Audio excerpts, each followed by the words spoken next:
পশুদের মধ্যে সবচেয়ে নিরীহ হচ্ছে গবাদি পশু, যা আমাদের হিন্দু ধর্মে গোমাতা নামে পরিচিত।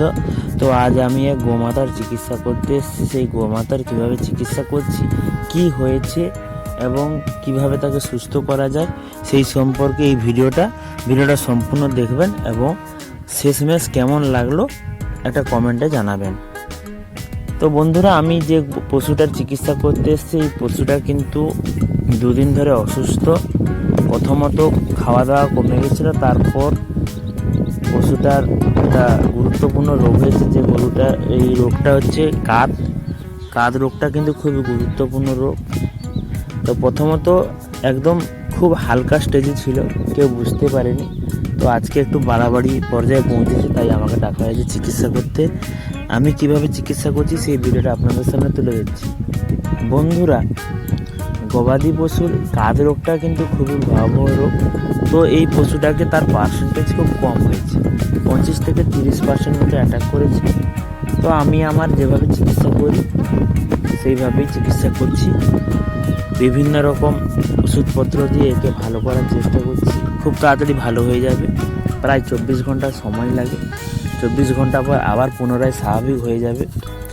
তো প্রথমত অ্যান্টিবায়োটিক করছি, লো পাওয়ার অ্যান্টিবায়োটিক, খুব লো পাওয়ার, মানে রোগটা খুব হালকাভাবে তাকে আক্রান্ত হয়েছে, তাই লো পাওয়ার অ্যান্টিবায়োটিক করছি এবং লিভার ইঞ্জেকশন করছি। জ্বর আছে, জ্বরের ইঞ্জেকশন করছি এবং পাটা খোঁড়াচ্ছে, তাই একটু পেন কিলার ইঞ্জেকশন করছি।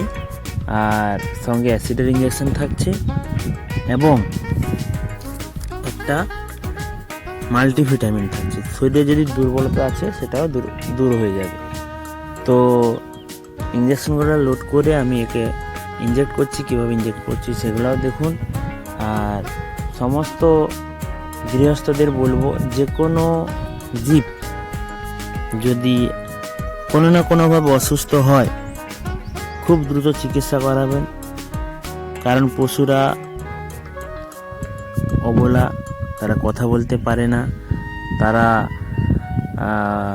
বাঁধা থাকে। তাদের সঠিক মতো খাবার দিবেন, সঠিক সময় চিকিৎসা করাবেন এবং যতটা সম্ভব চেষ্টা করবেন তাদের সুস্থ রাখার।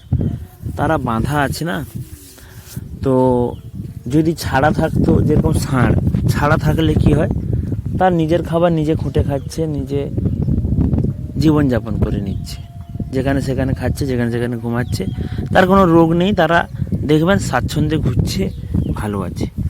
তাই জীবকে বেঁধে রাখলে কিন্তু তার সঠিক যত্ন নিতে হবে, সঠিক খেয়াল রাখতে হবে।